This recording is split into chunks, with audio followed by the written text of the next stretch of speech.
Well done, congratulations. मैं अपने boss की तरफ से तुम्हारी बहादुरी, चालाकी और तेज रफ्तारी पर तुम्हें मुबारकबाद देता हूँ। देखो लफड़े, मैं तुम्हारे बॉस की मुबारकबादी और तारीफों के लिए काम नहीं करता हूँ, पैसों के लिए काम करता हूँ। तारीफें अपने पास रखो और माल निकालो। ये रहा तुम्हारा माल, लेकिन हम तुम्हें देंगे नहीं, क्योंकि हमारा उसूल है कि काम निकल जाने के बाद हम उसकी कीमत नहीं चुकाते। और हाँ, ये तुमने जो थोड़ी बहुत तकलीफ उठाई है, उसके लिए हम तुम्हें ये अपनी तरफ से 1 रुपया देते हैं। ये लो और चने खाओ।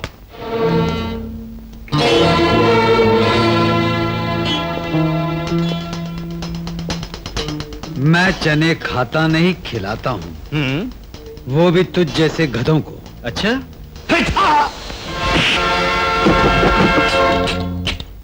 रघु, राज,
ये लो अपना रुपया, चना खरीद कर खा लेना और अपने बॉस से कहना कि मुझे अपना रुपया वसूल करना आता है और मैंने कर लिया।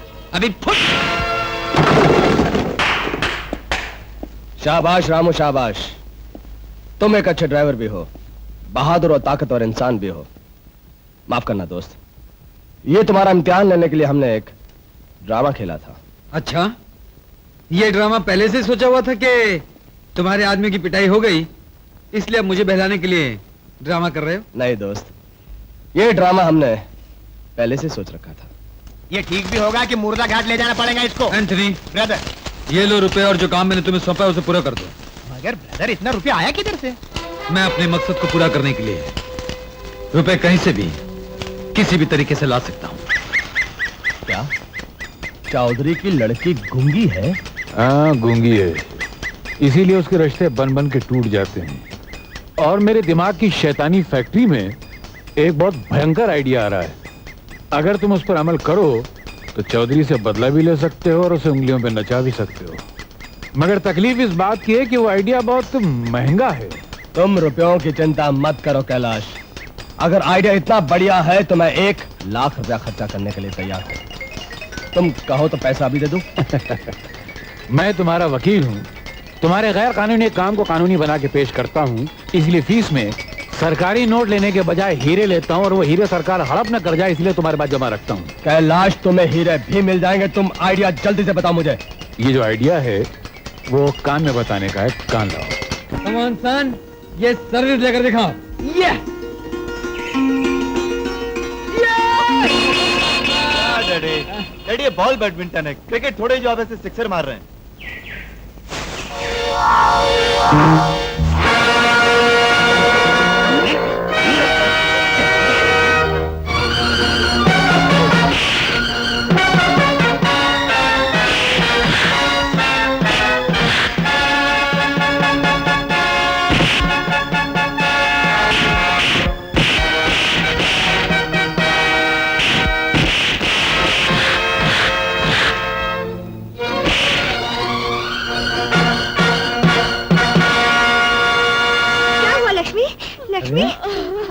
लक्ष्मी, क्या हुआ?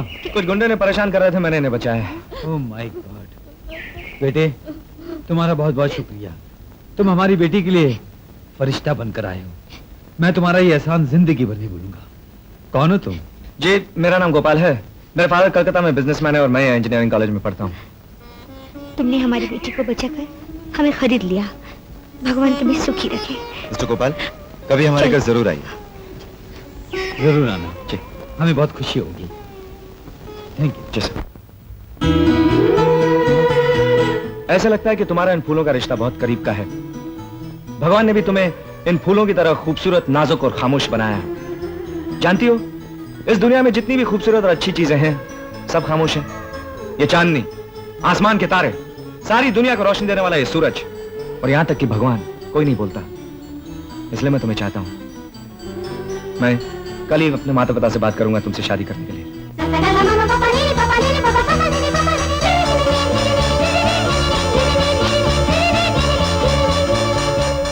यस सर, मैंने अपने माता पिता से लक्ष्मी के बारे में बातचीत की, आप लोगों के बारे में बताया, और उन्हें हमारी शादी पे कोई एतराज नहीं। सच? Yes sir. सच बेटा, मैं जज्बात में आकर तुम्हें फरिश्ता कह बैठा था, लेकिन तुम तो उससे भी बढ़कर निकले।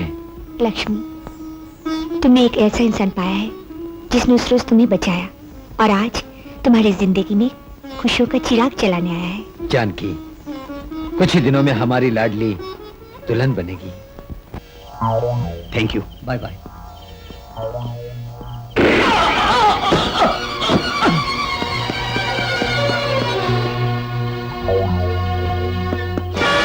डोंट मूव वरना गोली मार दूंगा। मैं तुम्हें कत्ल के इल्जाम में गिरफ्तार करता हूं। ले चलो, मूव। आपने मुझे अर्जेंट क्यों बुलाया? कोई खास काम है? रामू, पुलिस ने मेरे भाई को गिरफ्तार कर लिया है, और तुम तो अच्छी तरह से जानते हो कि मैं अपने भाई से कितना प्यार करता हूँ। वो मेरी जिंदगी है, मेरा अरमान है। बात की कोई जरूरत नहीं। ये बताइए, मुझे करना क्या होगा और उसकी मुझे कीमत क्या मिलेगी? जो बोलोगे वो मिलेगा, लेकिन करना क्या वो मैं तुम्हें बताता हूँ। कल सुबह मेरे भाई को एक वैन के अंदर पुलिस स्टेशन से कोर्ट ले जाया जाएगा।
जल्दी।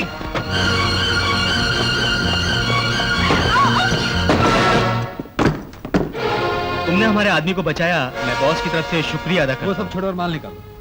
Have it. ठीक है, जाओ। ओके।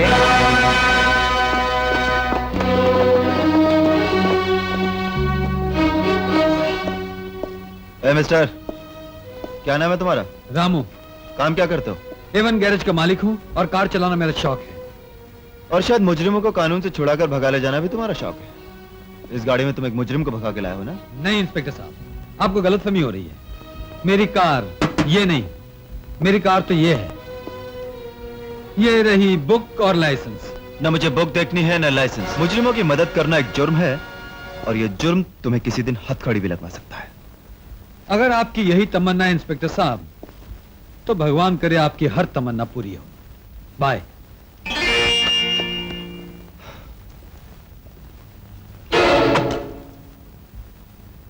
रेखा, क्या है?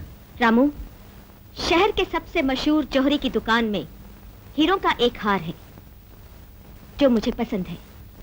वो चुरा कर ले आओ। ये रही तुम्हारी फीस। रेखा, क्यों? काम मुश्किल है या पैसे कम हैं?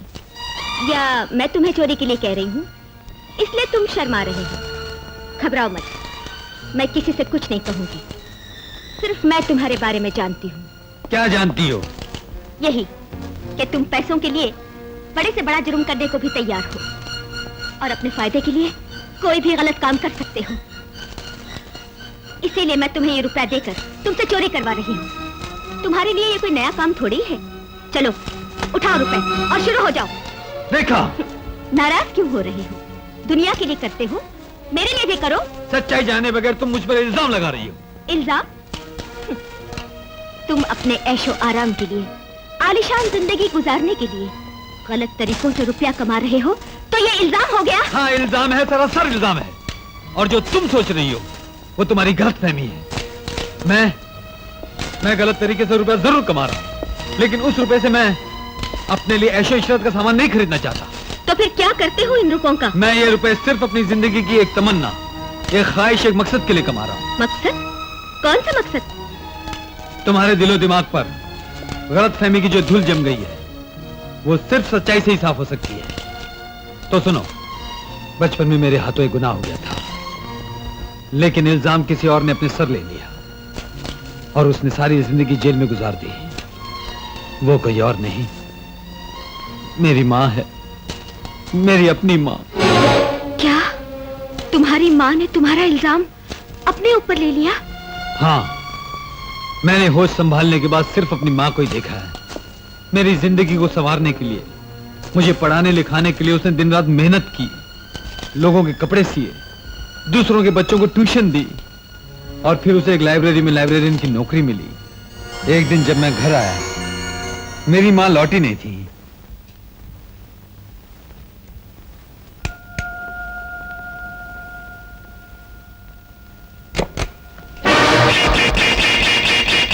कौन हो तुम?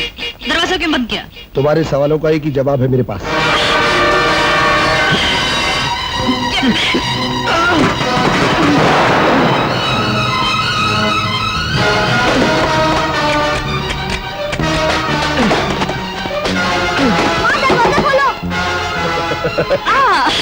के कहा जाओगी?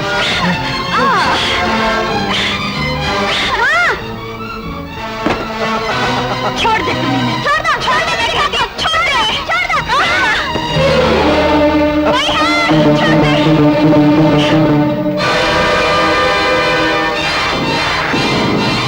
छोड़ दे तुम्हें, कुत्ते कमीने, छोड़ दे मुझे।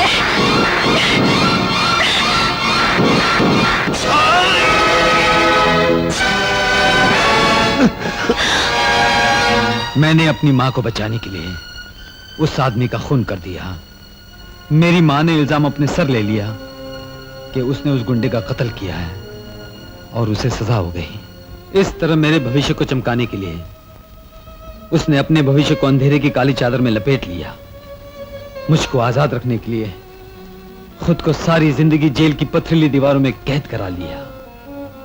इसलिए मैंने फैसला किया, जब वो जेल से छुटकर आए तो मैं उसे एक ऐसा खूबसूरत और आलीशान मकान तोहफे में पेश करूं जिसमें रहकर उसकी बाकी जिंदगी आराम से कट सके।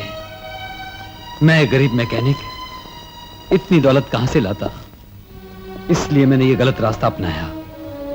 यही मेरी जिंदगी की आरज़ू है, मेरी जिंदगी का मकसद है। रामू, तुम्हारा मकसद बहुत महान है और तुम्हारी माँ वो इज्जत और शराफत की देवी पूजा के लायक है, जिसने अपने बेटे के लिए अपनी जिंदगी के जवानी के खूबसूरत साल कुर्बान कर दिए। लेकिन रामू, अगर किसी दिन तुम ये गैर कानूनी काम करते हुए पकड़े गए, सजा हो गई, तो तुम्हारी माँ के दिल पर क्या बीतेगी? और जब उसे पता चलेगा कि ये मकान पाप की कमाई से बनाया गया है, तो क्या वो उस घर में रहना पसंद करेगी? देखा रामू, माँ ने सारी जिंदगी जेल में इसलिए नहीं गुजारी कि जब वो लौट कर आए तो उसका बेटा जेल चला जाए। इसलिए पिछली बातों को भूल जाओ और आइंदा ये काम कभी मत करना। तुम्हारी जिंदगी के इस मकसद को पूरा करने के लिए मैं तुम्हारा हाथ बटाऊंगी। रेखा, मैं कितना खुश नसीब हूं कि मुझे जिंदगी के सफर में तुम जैसा साथी मिला जो मुझे समझता है, मेरे दुखों को अपना दुख समझता है। मैं तुमसे वादा करता हूं रेखा, मैं फिर कभी कोई बुरा काम नहीं करूंगा। कौन हो तुम और यहां क्यों आए हो? हम अपनी माँ के 3 बेटे थे और मैं सबसे बड़ा हूं। मुझसे छोटा आज से 2 साल पहले जब आप वकील थे, आपकी मेहरबानी से उसे फांसी के तख्ते पर चढ़ा दिया गया। और अब तीसरा, यानी कि सबसे छोटा भाई, आपके बेटे इंस्पेक्टर रमेश ने उसे खून के इल्जाम में गिरफ्तार कर लिया है। आप ही की अदालत में पेश होने वाला है। मैं इसी सिलसिले में यहाँ पर आपसे बात करने के लिए आया हूँ। तुम जो कुछ कहना चाहते हो साफ साफ कहो। तो साफ बात यह है चौधरी साहब कि अब सिर्फ मेरा एक ही भाई बचा है। हो सकता है वो मुजरिम हो, उसने खून किया हो, लेकिन आपको अपने फैसले में सिर्फ यह कहना है कि वो बेकसूर है। चौधरी साहब, आपको बड़ा आसान सा काम कह रहा हूं मैं करने के लिए, जो आपके बस में भी है। इसके बदले में मैं आपको इंसाफ कोई बाजार में बिकने वाला सामान नहीं है जिसे तुम जैसे घटिया लोग खरीद सके और अपने घर में सजा सके। इंसाफ वो तलवार है जो मासूमों को बचाती है और मुजरिमों का सर काटती है। वो पानी है, अगर बेगुनाह पिए तो अमृत, गुनहगार पिए तो जहर। और तुम जस्टिस चौधरी के घर पर भीख मांगने आए हो, यहाँ तुम्हें सिर्फ जहर मिलेगा। अच्छी बात है जस्टिस चौधरी साहब, कुछ ही देर बाद यहाँ पर एक आदमी आएगा और वही कहेगा जो मैंने अभी आपसे कहा। और मुझे यकीन है उस वक्त आपके इरादे बदल जाएंगे और आप मुझे जहर के बदले में अमृत पिलाएंगे और फैसला भी मेरे हक में करेंगे। ठहरो। देवी देवता अपने भक्तों की प्रार्थना सुनकर उनकी लिखी हुई तकदीर बदल सकते हैं, लेकिन मैं जस्टिस चौधरी का फैसला नहीं बदल सकता। नाउ गेट आउट, नहीं तो धक्के मारकर बाहर निकलवा दूंगा।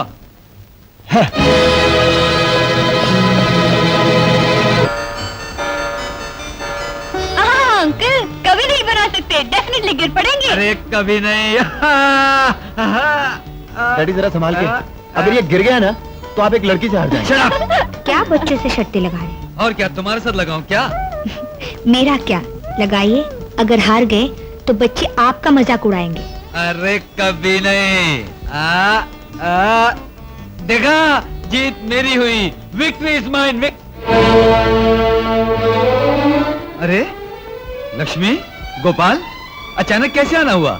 मैं जानती थी लक्ष्मी ने जरूर यहाँ आने के लिए जिद की होगी, इसीलिए तुम बगैर इतला दिए आ गए, है ना? मुझे मालूम था लक्ष्मी ज्यादा दिन हमसे दूर नहीं रह सकती। अरे गोपाल, भाई फोन कर दिया होता हम गाड़ी लेकर आ जाते। क्यों मम्मी? खैर कोई बात नहीं, बड़ी खुशी की बात है कि मेरी लाडली आ गई। लक्ष्मी, क्या हुआ बेटा?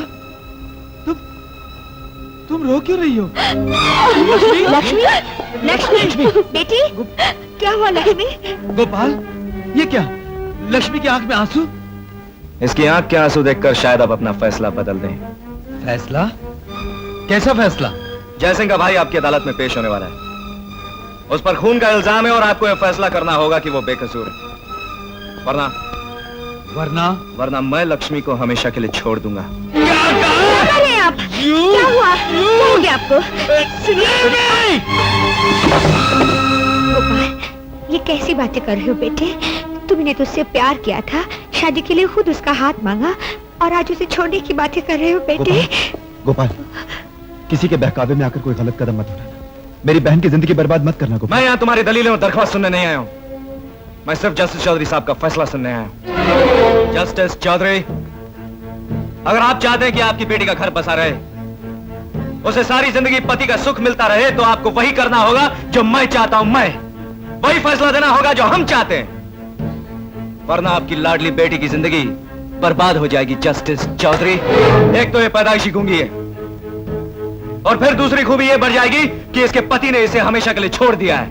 फिर यहां आंसुओं की बरसात होगी, वो आपको देखकर रोती रहेगी और आप उसे देखकर रोते रहेंगे और ये घर आंसुओं के सैलाब में बहकर बर्बाद हो जाएगा। जस्टिस चौधरी, अच्छी तरह से सोच समझकर फैसला कीजिए। जयसिंह मेरे मसीहा हैं, मैं जो कुछ भी हूं उनकी मेहरबानियों की वजह से हूं। आज मैं अपने एहसान करने वाले के लिए अपनी पत्नी छोड़ सकता हूं और आप अपनी सगी बेटी के लिए अपनी जिद नहीं छोड़ सकते। जस्टिस चौधरी, मैं अपनी जिंदगी का रास्ता बदल सकता हूं और आप सिर्फ अपना फैसला नहीं बदल सकते। आपका फैसला जयसिंह के भाई के खिलाफ नहीं बल्कि खुद आपकी बेटी के खिलाफ होगा जस्टिस चौधरी।